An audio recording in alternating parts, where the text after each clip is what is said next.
బాధపడకు బాబు. ఎక్కడున్నా మీ అమ్మ ఆశీస్సులు నీతోనే ఉంటాయి. థ్యాంక్స్ తాతగారు. మేం వెళ్ళొస్తామండి. మంచిదమ్మా, వెళ్ళొస్తాం.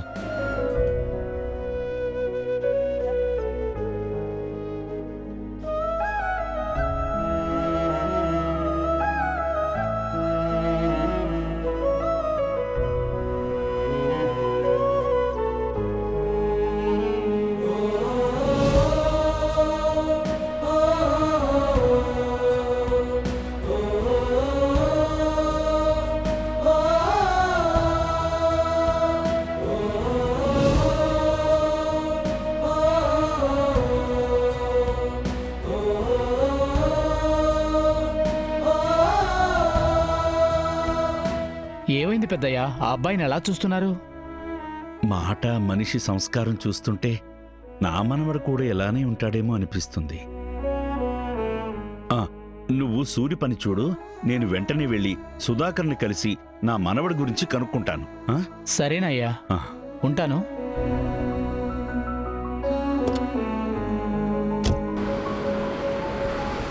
ఇప్పుడే ఆదిత్యపురం నుండి బయలుదేరుతున్నా. వచ్చి నేరుగా కలిసి లెక్కలన్నీ సెటిల్ చేస్తాను.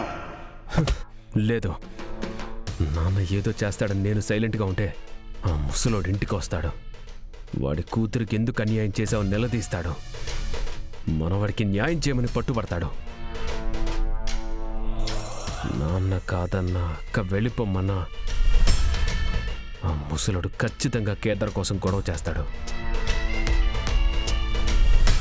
లేదా నాన్న చెప్పినట్టు నిజంగా ఆ ముసలోని ఏ గొడవ చేయకుండా ఇక్కడి నుంచి పంపించేసిన కేదార్ గాడికి వాడి తాత బతికే ఉన్నాడని, వాడి కోసం తిరిగి వచ్చాడని తెలిసిపోతుంది. నో, అలా జరగడానికి వీల్లేదు.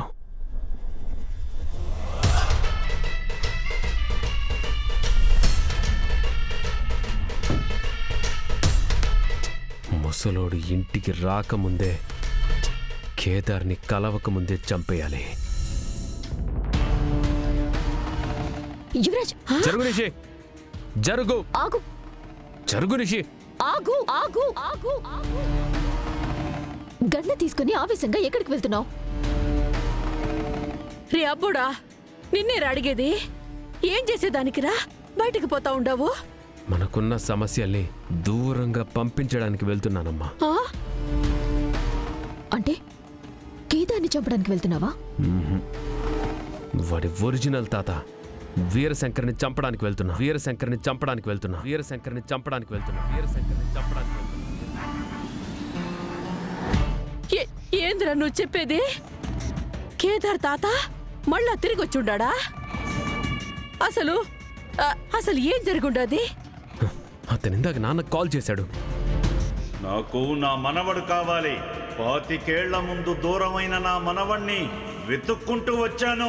ఇప్పుడే ఆదిత్యపురం నుండి బయలుదేరుతున్నా. వచ్చి నేరుగా కలిసి లెక్కలన్నీ సెటిల్ చేస్తాను. వాడు వస్తున్నాడు. ఆ ముసలోడు కానీ కేదార్ని కలిస్తే ఇన్ని రోజులు మనం పడ్డ కష్టం అంతా నాశనం అవుతుంది. మన ఆస్తి, ఈ ఇంట్లో మన స్థానం అన్నీ పోతాయి. అందుకని ఆ ముసలిని చంపి నువ్వు జైలుకి వెళ్తావా? అరే అబ్బోడా, ఈ ఆస్తి, డబ్బు, కంపెనీ ఇవన్నీ నీకియాలా? నీకు మాత్రమే దక్కాలా అని నువ్వు మాత్రమే సంతోషంగా ఉండాలనిరా, కానీ జైల్లో ఉండాలని కాదురా. చూడు యువరాజ్, మన సమస్యలకి పరిష్కారం నువ్వు కేదార్ వాళ్ళ తాతని చంపడం కాదు. మరి ఆ ముసలోడు ఇంటికొచ్చి గొడవ చేస్తుంటే చూస్తూ ఉండడమా? కేదార్ గడు వాడి తాతని కలిసి వాడి ఇంటి పెద్ద కొడుకునని సాక్ష్యాలు సంపాదిస్తుంటే నేను చూస్తూ కూర్చోడమా? ఏది మన సమస్యకి పరిష్కారం?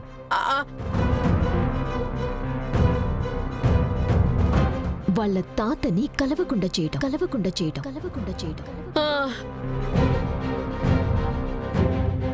ఆ ముసలోడి దగ్గర ఏమైనా సాక్ష్యాలుంటే వాటిని మనం తీసుకొని నాశనం చేయటం. పిచ్చి పట్టిన దానిలా మాట్లాడక నిషి. ఆ ముసలోడు 25 ఏళ్ల తర్వాత వచ్చాడు. నువ్వు నేను వెళ్ళి సాక్ష్యాలు అడిగితే ఇచ్చేస్తాడు అనుకుంటున్నావా? కరెక్ట్ యువరాజ్, నువ్వు నేను అడిగితే ఇవ్వడు, కానీ కేదార్ అడిగితే ఇస్తాడు కదా. వాడెందుకు అడుగుతాడు నిష్కా? అంటే మనమే కేదార్ని తీసుకుపోయి వాళ్ళ తాతని కలిసేలా చేసి సాక్ష్యాలు కేదార్కి ఇప్పిద్దామంటుండావా అమ్మీ? సాక్ష్యాలు కేదార్కిస్తానన్నాడు కాని కేదార్ అడిగితే మాత్రమే ఇస్తానని ఏం చెప్పలేదుగా. ఏంది? నువ్వేమంటున్నావో అర్థం కావట్లేదు నిష్క. యువరాజ్, నువ్వు చెప్పిన దాని ప్రకారం ఆ ముసలోడికి కేదార్ ఎలా ఉంటాడో తెలీదు. కాబట్టి నువ్వే వెళ్ళి ముసలాయన్ని కలిసి నువ్వే ఆయనకి కేదార్ అని చెప్పినా ఆ ముసలాడు నమ్మేస్తాడు కదా. ఆ, మనవడే ఎదురొచ్చి తాతని ఇంటికి రావద్దంటే వింటాడు కదా. సాక్ష్యాలు అడిగితే ఇస్తాడు కదా. నువ్వు చెప్పింది కూడా కరెక్టే అమ్మీ. ఇట్ట అయితే కర్ర ఎరుగుదు, పాము సావదు. కానీ మన పని మాత్రము అయిపోతుంది. నువ్వేమంటావు యువరాజ్? ఐడియా బానే ఉంది, కానీ ఆ ముసలోని నమ్మించడం ఎలా? చూడు, నువ్వు వెంటనే వెళ్ళి ఒక ఆధార్ కార్డ్ని క్రియేట్ చేయి.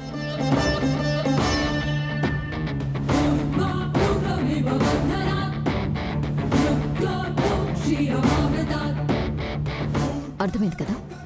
ఇలా చేద్దాం. అవును రాబోడా, ఇట్ట చేద్దాం. ఇదేదో బాగానే ఉండదు కదా. ఆ ముసలాడు ఇంటికి రాకముందే నువ్వెళ్ళి కలువు.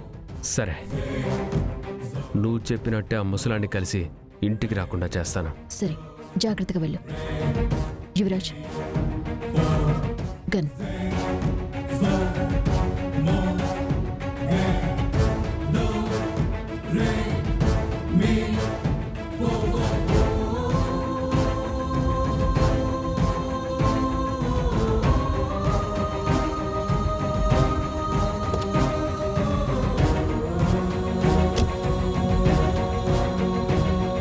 సారీ నిషి, మ్యాక్సిమం ఆ ముసలాన్ని చంపకుండా ఉండడానికి ట్రై చేస్తాను. కానీ పరిస్థితి చేయి దాటిపోతుంటే మాత్రం చూస్తూ ఊరుకోను.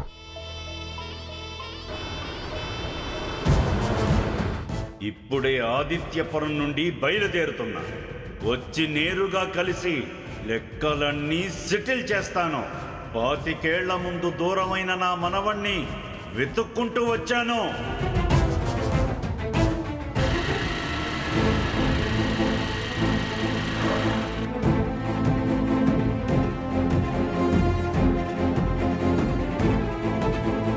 దాత్రి, ఇందాక ఆ పెద్దాయన్ని చూసినప్పుడు ఎక్కడో చూసినట్టు, బాగా తెలిసినట్టు అనిపించింది.